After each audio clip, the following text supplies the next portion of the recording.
आज हम यूनिट 4 में इलेक्ट्रोकेमिस्ट्री 5 करेंगे। इसमें हम करेंगे डिबाई-हक्कल थ्योरी। डिबाई-हक्कल-ऑन्सगर समीकरण से पहले हम देखते हैं कि पहले जो प्रबल विद्युत अपघट्य हैं उसके लिए क्या क्या जो है कंसेप्ट से। प्रबल विद्युत अपघट्य पदार्थ ठोस अवस्था तक में पूर्णतः आयनित रहते हैं। पहला ये है कि जो आयनिक कंपाउंड है उसके अंदर सारे जो पदार्थ हैं या जितने भी हैं वो सब आयन, जैसे NaCl है तो इसके अंदर अगर ये ठोस है तो भी Na पॉजिटिव आयन होंगे और Cl नेगेटिव आयन होंगे। ये पूरी तरह से आयनित हैं, लेकिन ये मूवमेंट इसलिए नहीं कर पा रहे क्योंकि Na पॉजिटिव और Cl नेगेटिव इनके बीच में पूरी तरह से जो है अट्रैक्शन पावर की वजह से मूव नहीं कर सकते, इसलिए इनमें धारा का प्रवाह नहीं हो सकता। अगर किसी भी तरह से इसको मूवमेंट करवाया जाए तभी धारा का प्रवाह होगा। इसको मूवमेंट करवाने के लिए या तो हम उसको पिघला दें, पिघलाने से क्या होगा कि ये गतिशील हो पाएंगे, या फिर अगर हम किसी विलायक में इनको डालेंगे तो ये भी जो है फिर गतिशील हो सकते हैं, तब भी क्या आयन अलग अलग हो जाएंगे। अब इनकी गतिशीलता निर्भर करेगी नंबर 1 माध्यम की विस्कासिता या शांतता पे जिसमें वो गति करते हैं, दूसरा आयनन की मात्रा पे कि प्रत्येक आयन कितने विलायक अणुओं के द्वारा घिरा हुआ है, आयन के विलायकन की मात्रा पे, क्योंकि अगर कोई पॉजिटिव आयन है तो वो विलायक के नेगेटिव साइड से चारों तरफ से घिरा हुआ होता है। तीसरा विलयन की सांद्रता, अगर विलयन की सांद्रता ज़्यादा है तो उसके अंदर आयन ज़्यादा होंगे और वो एक दूसरे को आकर्षित भी अधिक करेंगे जब जो विपरीत आवेशित होंगे, और अगर समान आवेशित हैं तो वो एक दूसरे को प्रतिकर्षित करेंगे। तो 3 कारकों पे ये निर्भर करता है।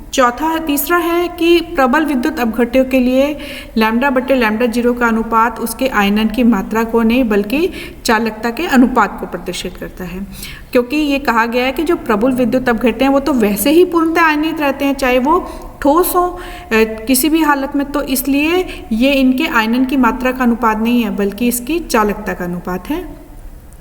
फिर ये बताया गया कि श्री जेसी घोष के द्वारा कि प्रबल विद्युत अपघट्य पूर्णतः आयन अवस्था में होते हैं, लेकिन इन आयनों का कुछ ही अंश ऐसा होता है जो गति करने के लिए फ्री होता है, बाकी सारे प्रबल आकर्षण बलों के कारण एक दूसरे से बंधे हुए रहते हैं। इन विलयनों की विद्युत चालकता आयनों के इस गतिशील अंश के कारण ही होती है और इसे गतिशील अंश को लवण का सक्रिय भाग कहते हैं।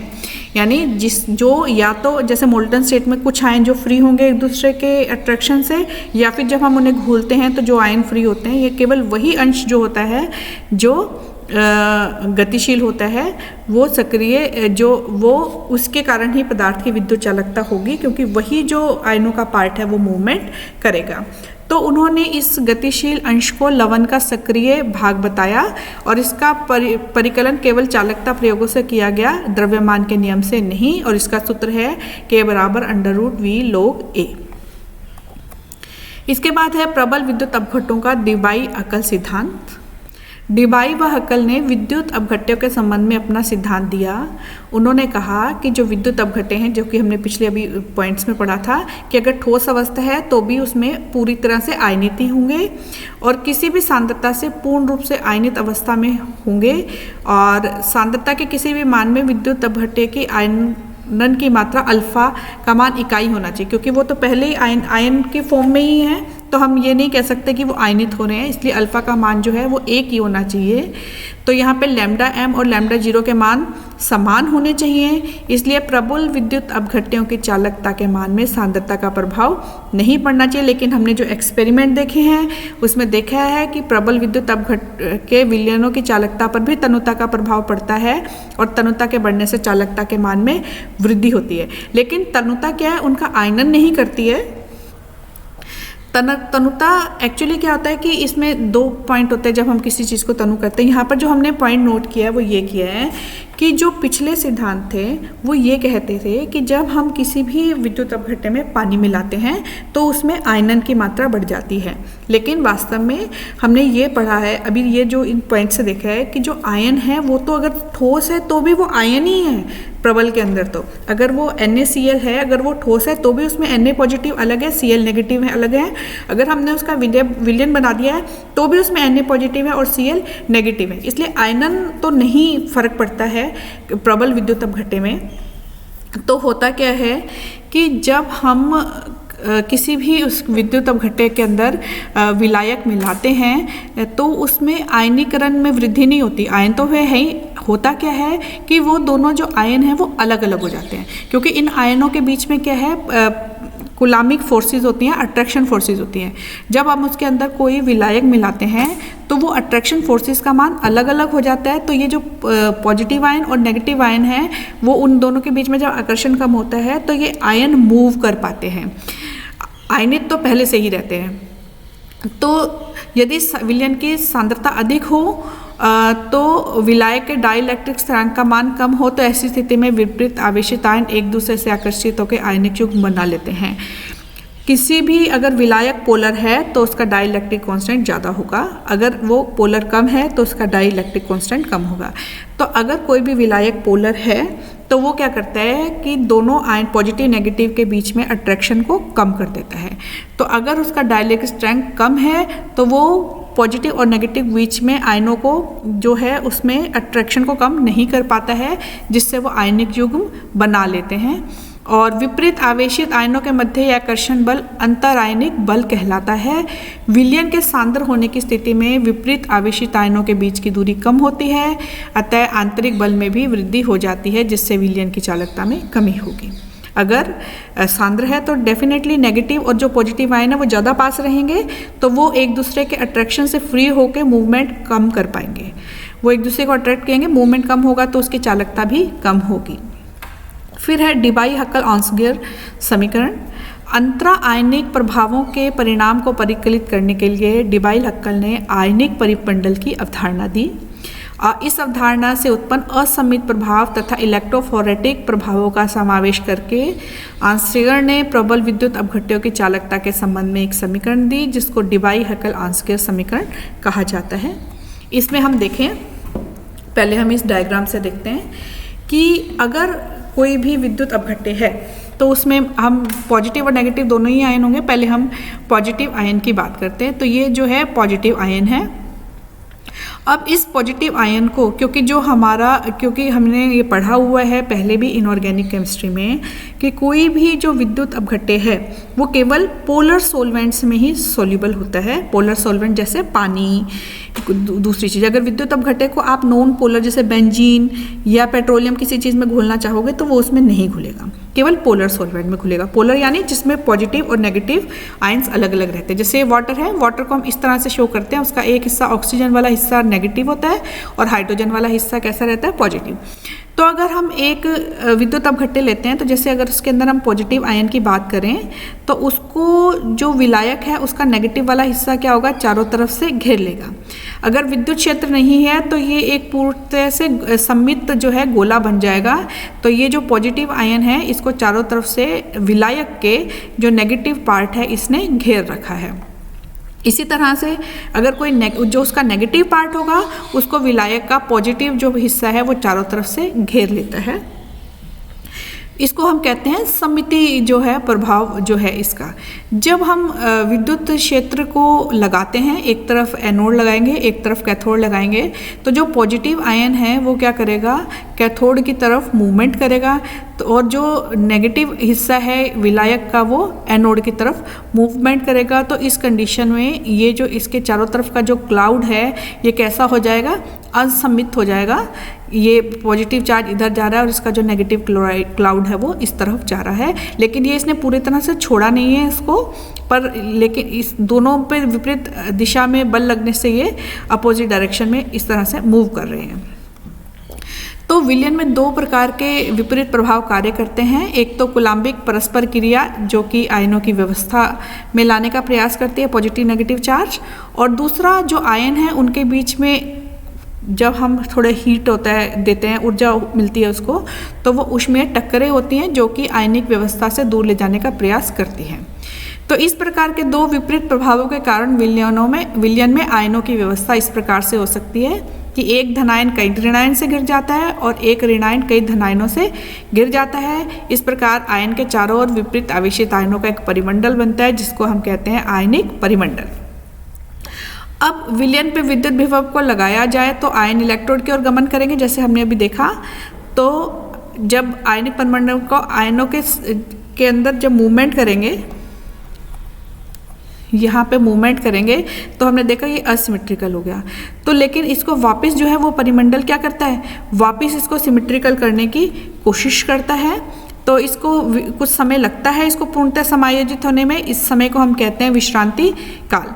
इसके परिणाम स्वरूप गति करते हुए आयन के पीछे विपरीत आवेशित आयन संचित हो जाते हैं, जो स्थिर वैद्युत आकर्षण के कारण आयन की गति को कम करने का प्रभाव करते हैं। इसको हम कहते हैं शिथिलन प्रभाव या असमित प्रभाव। कि ये जो आयन है ये तो क्या करता है, इसको पॉजिटिव जो आयन है वो कैथोड की तरफ जा रहा है, लेकिन ये जो नेगेटिव आयन जो इकट्ठे हो गए हैं, पहले तो ये चारों तरफ थे, अब इसके पीछे इकट्ठे हो गए हैं, तो इसको अट्रैक्ट करते हैं पीछे की तरफ। तो ये जब कैथोड की तरफ जाने लगता है तो ये जो आयन है ये इसको पीछे की तरफ जब खींचते हैं तो इस जाएगा तो आगे ही, लेकिन इसका वेग कैसा हो जाएगा, कुछ कम हो जाएगा। तो इसको हम कहते हैं शिथिलन प्रभाव। अब विलयन में आयन सॉल्वेटेड रहते हैं तो विद्युत धारा के प्रभाव से जब ये विद्युत धारा, इसमें दो तरह के प्रभाव हम कहेंगे। एक तो हमने कहा असमित प्रभाव। असमित प्रभाव क्या है कि ये जब विद्युत धारा लगाई तो पॉजिटिव आयन इस तरफ गया और ये जो नेगेटिव आयन है वो इसके पीछे की तरफ इकट्ठे हो गए क्योंकि इस तरफ जा रहे हैं। तो ये जो असमित प्रभाव है, ये जो नेगेटिव आयन है ये भी एक तरह से इसके ऊपर पीछे की तरफ जो है फोर्स लगाएंगे इसकी गति की विपरीत दिशा में। तो ये तो हमारे पास था असमित प्रभाव, जिसके कारण इसकी जो गति है वो कैसी होती है, कम है। अगर आयन की गति कम होगी तो उसकी चालकता भी कैसी होगी, कम ही होगी। दूसरी चीज़ ये कि जब ये पॉजिटिव आयन आगे की तरफ जाता है तो एक तरह से इसका जो परिमंडल है ये भी इसके साथ एसोसिएटेड है।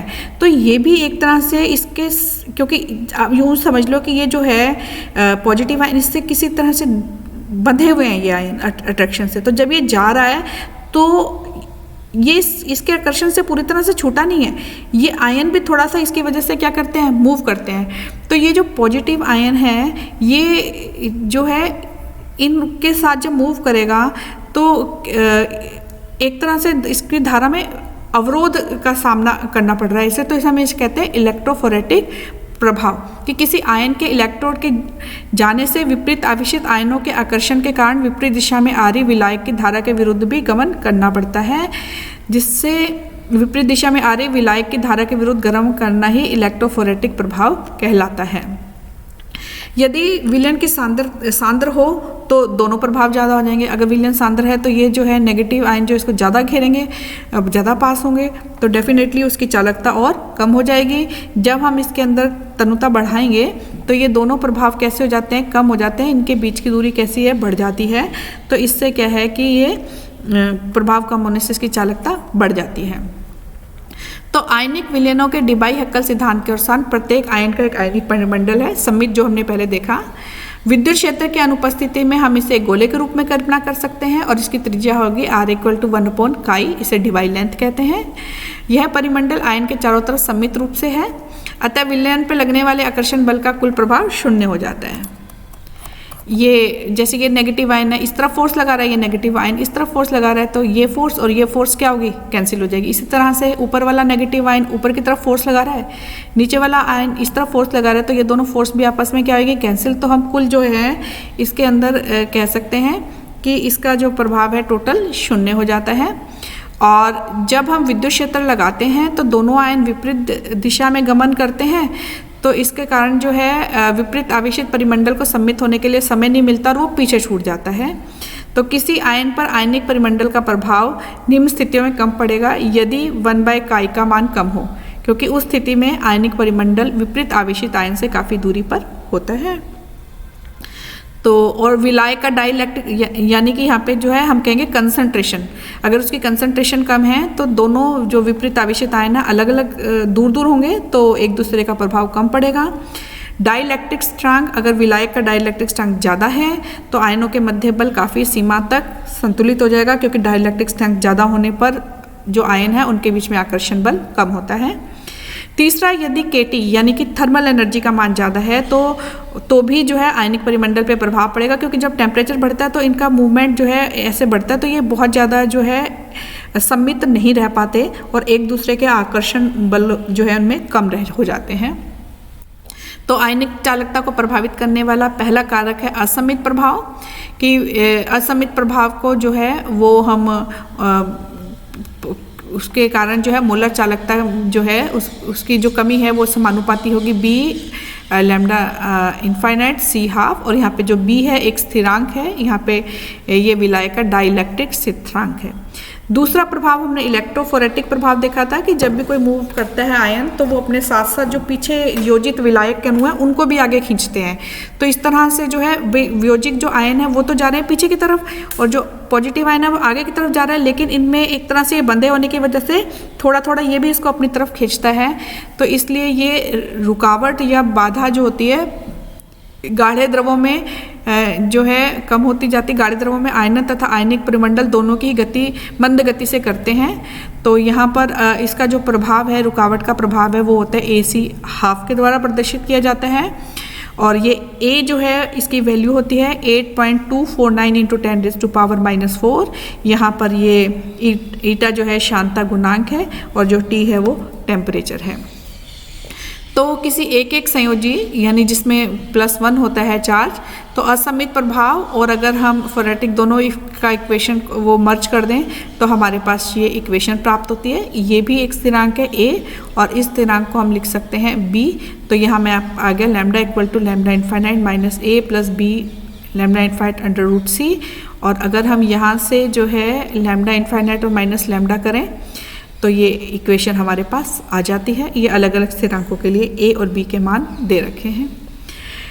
इसके बाद तो ये ही डिबाइकल एक्चुअली ये जो डेरिवेशंस जो हैं ये आपके कोर्स में नहीं है, ये बहुत लंबे डेरिवेशंस के बाद जो है ये कांस्टेंट्स हमें मिलते हैं, तो हम डायरेक्ट इन कांस्टेंट्स की वैल्यू जो है वो याद करके यहाँ लिखेंगे। फिर है सक्रियता और सक्रियता गुणांक, कि जब हमने K देखते हैं तो वो होता है कोई भी विद्युत अपघट्य है अगर वो साम्यावस्था में है तो K का मान होगा A की सक्रियता B की सक्रियता बटे AB की सक्रियता। और जो सक्रियता है, क्योंकि हम जब कोई भी लेते हैं पदार्थ तो उसका सक्रिय द्रव्यमान नहीं लेके उसकी सक्रियता लेते हैं, तो यहाँ से सक्रियता होती है F × C। C जो है सांद्रता हमने ली है और F जो है वो सक्रियता गुणांक कहलाता है। जो सांद्र विलयन होते हैं उनके लिए हम उसकी सांद्रता की जगह जो है सक्रियता लेते हैं, क्योंकि जो पहले जो हमने नियम किए थे वो बहुत तनु विलयनों के लिए होते हैं। जब सांद्र विलयन आ जाता है तो वहाँ पर जो हमारे पास इक्विलिब्रियम कांस्टेंट होता है यहाँ पर उसके सक्रिय द्रव्यमान नहीं होकर यहाँ पे सक्रियता ली जाती है। तो A पॉजिटिव की सक्रियता होगी A की सांद्रता इंटू उसका सक्रियता गुणांक, B का सांद्रता इंटू उसका सक्रियता गुणांक, इस तरह से वैल्यू रखेंगे तो यहाँ से जो है हम K की वैल्यू निकाल सकते हैं।